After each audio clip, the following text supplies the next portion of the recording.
अमरचंद जी जाजड़ा का जो अभी वीडियो वायरल हो रहा है उसके बारे में आपको पूरी हकीकत पूरी सच्चाई आपको बताता हूँ।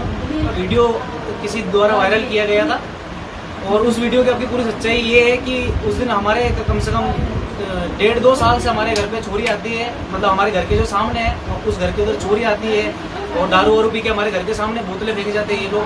तो ये घर उकमाराम बाजिया का है जो डिगाना में रहता है, उकमाराम बाजिया। तो अमरचंद जी उस रात आए हुए थे और हमारे पास में क्या एक बंदा है, उसने हमको बोला करके कि यहाँ पे ऐसी ऐसी बात हो रही है कि 2 चोरी है और 7-8 छोरे आए हुए हैं। तो हम बाहर निकल के हमने पहले तो गेट बजाया, वो बाहर नहीं आया तो हमने गेट हमने अंदर घुस गए। फिर अंदर घुस के हाथापाई करी उनके साथ में। हाथापाई करने के बाद में फिर उन्होंने बोला कि मैं अमरचंद जाजड़ा हूँ, सरपंच हूँ। फिर भी हमने उनकी कोई बात नहीं मानी। उसके बाद में फिर मतलब हमने इतनी सुनी नहीं, हमने लोड नहीं लिया इस चीज़ का। हम उनसे बाद में उन्होंने वीडियो के अंदर ये भी बोला कि ये हमारी वाइफ थी, तो हमने क्या यकीन नहीं किया। फिर हमने लड़ाई खत्म होने के बाद में फिर उनकी आईडी वगैरह चेक करी उससे, तब उनसे सामने आया कि वो अमरचंद जी की वाइफ थी। और इसके अंदर जो बताया जा रहा है कि जो लड़कियां दूसरी थी और ऐसा मतलब किसी गलत हालत में पकड़ी गई, तो ऐसा कुछ भी नहीं था, वो उनकी वाइफ ही थी जो कि यहाँ पे मेडिकल में इलाज करवाने के लिए आई हुई थी। तो उन्होंने आईडी वाईडी देखा, उसके बाद में फिर हमको हमारी गलती महसूस हुई तो हमने एंड टू एंड सॉरी वोरी मांग दिया था और बातचीत वहाँ पे माफी मांग के बात खत्म कर दी थी। तो फिर उसके बाद में सारी बात खत्म हो गई। तो वो वीडियो उकमाराम बाजिया के भतीजे ने मेरे से धोखा करके मेरे से धोखे से मेरे फ़ोन से वो वीडियो निकाल लिया और वो वीडियो निकाल करके उसके जो मामा है उकमाराम बाजिया जो कि डिगाना के है, उनको वो वीडियो धोखे से वीडियो दे दिया और ये वीडियो वायरल कर दिया अपने पॉलिटिक्स वगैरह के सब चक्कर में। भांजे का नाम महेंद्र चोपड़ा। वीडियो डेगाना के अंदर लिया था गायत्री होटल में मेरे को मिलने बुलाया। मैं आधे घंटे के लिए उनके पास में बैठा। फिर मेरे को कोई काम था तो मैं 2-5 मिनट के लिए मैं साइड में चला गया। मेरा फ़ोन वहीं पे टेबल पे पड़ा हुआ था, तो उन्होंने मेरे फ़ोन से धोखे से वीडियो निकाल ली और मेरे को इस चीज़ का बिल्कुल पता नहीं था। उन्होंने वीडियो निकाल करके और वो उसके बाद में जब मेरे को शक हुआ उनके ऊपर, तब मैंने उनको फ़ोन किया वीडियो के लिए, तो उनका फ़ोन स्विच ऑफ था। उसके बाद में जब उसके जस्ट अगले दिन मेरे को पता पड़ा कि वीडियो वायरल हो गई। और अमरचंद जाजड़ा का इसके अंदर कोई भी रोल नहीं है और जो उनके ऊपर आरोप लगाए जा रहे हैं वो सब झूठे हैं। ये कम से कम ये देख लो कि 18 महीने या 2 साल कम से कम लगभग हो चुके हैं कि 2 साल से यहाँ पे यही चल रहा है। मैं खुद आते जाते देखता हूँ, पर मैंने आज तक मैंने खुद ने कभी कुछ नहीं बोला किसी को, क्योंकि मेरा कोई लेना देना ही नहीं था इन सब चीज़ से। फिर जब हमारे खुद के हमारे घर के सामने मतलब बहुत अश्लीलता वाली चीज़ें हमारे घर के सामने फेंक करके जाते थे, दारू की बोतलें फेंकते थे। आधी रात को ये छोरी आती थी इनके घर में। उकमाराम बाजी है ना जिसका मैं नाम ले रहा हूँ, वो डेगाना से वो बुलाता था और वो खुद आता था। हमने खुद उसको छोरी के साथ में देखा था। ऐसा भैया जो वीडियो में उस दिन जो घटना हुई वो जाने अनजाने में हुई हम लोगों से, पूरे मोहल्ले वालों से। ऐसी कोई बात नहीं थी। अंदर जो लेडी थी वो उनकी वाकई में पत्नी थी और बाहर जो जिसकी पिटाई हो रही थी वो उनकी फ्रेंड थी। ठीक है, ऐसी कोई बात नहीं। जब हम सब मोहल्ले वालों को लगा कि ये थोड़ा सच बोल रहे हैं तो हमने कहा चलो अपनी अपनी आईडी बताओ। आईडी में उन्होंने अपनी पत्नी का नाम शो किया और अपनी शादी का नाम शो किया, फ्रेंड का नाम शो किया। तो ऐसी कोई बात नहीं है।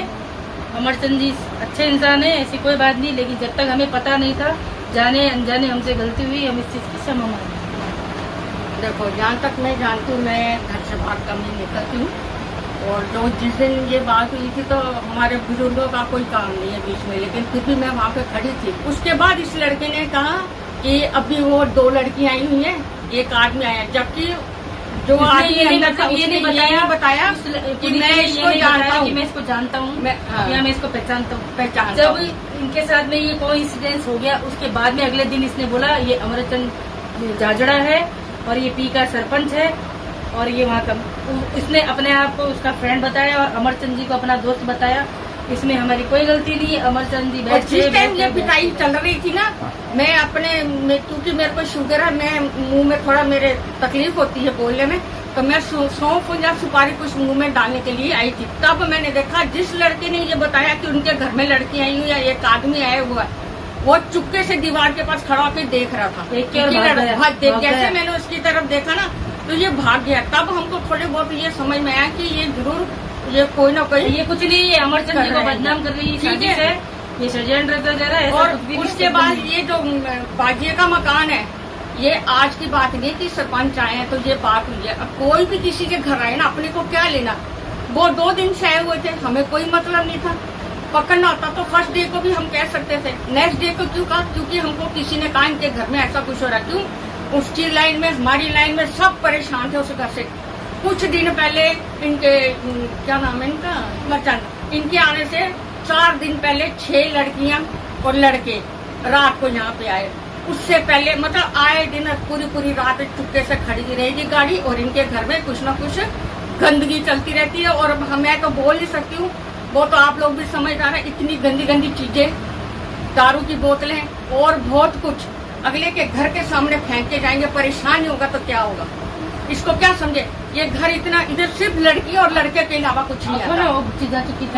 वो फिर हमारी छोटी सी बच्ची है, वो अब मैं कह नहीं सकती है, वो क्या सोचती है बलून है, वो 2 बारी बच्ची उठा के लाई है, तो हम क्या करेंगे फिर उस घर में, है। तो ये रही जो, अगर उनके साथ जो भी गलती है उसके लिए मैं भी क्षमा मांगती। मेरे बेटे जैसा है, वो कोई गलत इंसान है, मुझे भी उस पर दया आ रही है, उनके साथ बहुत बड़ी। हमारे घर में कोई राजनीति तिथे पे कोई नहीं है। ये किसने कराया, किसने क्या, अब वो बीजेपी में तक जाइए, जिसने वीडियो बनाया उसको ढूंढिए। हमें तो उनसे हमारा कोई मतलब लेना देना नहीं था, हमको आज भी नहीं है। अमरचंद जी भाई थे, है और रहेंगे। अगर पहले हमको पता होता ना कि ये ऐसा ही है, तो भगवान कसम जिसकी मर्जी, मेरा भी एक बेटा, मैं हम लोग कभी किसी को कुछ नहीं कहते। मैं उसके लिए कान भी पकड़ती हूँ, सॉरी भी बोलती हूँ, उस बच्चे को मैं कहती हूँ मुझे माफ कर दे, मैं तेरी माँ जैसी हूँ। और जिसने भी ये करा है, देखो हमारे घर में कोई नेता नहीं है, ना तो कोई कांग्रेस का है, ना कोई बीजेपी का है, नॉर्मल परिवार है। हमारे घर में कोई राजनीति नहीं चलती है, क्योंकि कोई है ही नहीं है, चलेगा का। ये जो इतना इशू बनाया है, जो इनके लिए इतना कुछ बोला गया, ये सब इनका कोई होगा, कोई दुश्मन नहीं होगा। जिसने वीडियो वायरल करी उसको आप और फिर इसलिए मैं सबसे मेरी रिक्वेस्ट है, जो जिसको भी आप बताएंगे, पुलिस वाले को बताओ, कोर्ट में बताओ, कहीं भी बताओ, सबके आगे मेरी यही प्रार्थना कि हमने जो भी हुआ गलती से हुआ, उसके लिए मैं सबसे माफी मांगती हूँ। और जिसने ये किया उसको पकड़ो, मेन कौन है, और हमें जिसने भड़काया उसके लिए मैं सामने खड़ी होकर छाती चौड़ी करके उसको पकड़ के मैं सामने लाने को तैयार हूँ कि जिसने ये बात भड़काई है। देखो हमें तो नहीं पता वो कौन था कौन नहीं है, लेकिन हमारे कान में ये बात डाली है। फिर हमने यही सोच के करा था कि हमारा मोहल्ला है, छोटी छोटी बच्ची है, हम तो किराएदार आज हैं कल चले जाएंगे, लेकिन पीछे और भी बच्ची हैं। हम सब बच्चों को अपने एक समान समझते, अलग किसी को नहीं समझते। ये सोच के हमने हाथापाई हो गई, उसके लिए मैं सॉरी बोलती हूँ, सबसे बोलती हूँ। आप कहो तो कान पकड़ लेती हूँ, पैर पकड़ लेती हूँ, लेकिन हमने कोई गलती नहीं करी है। और इस बच्चे के लिए मैं ये कहती हूँ कि ये कोई गलत नहीं। जब हमें पूरा सब पता चला तब जाके हमें कहीं हुआ के लिए, पर इतनी बात आगे बढ़ जाएगी इसका हमें नहीं पता कि ये क्या हुआ क्या नहीं हुआ आगे। अब ये देखो, ये राजनीति वाली बात है ना, तो हमारे तो कोई है नहीं।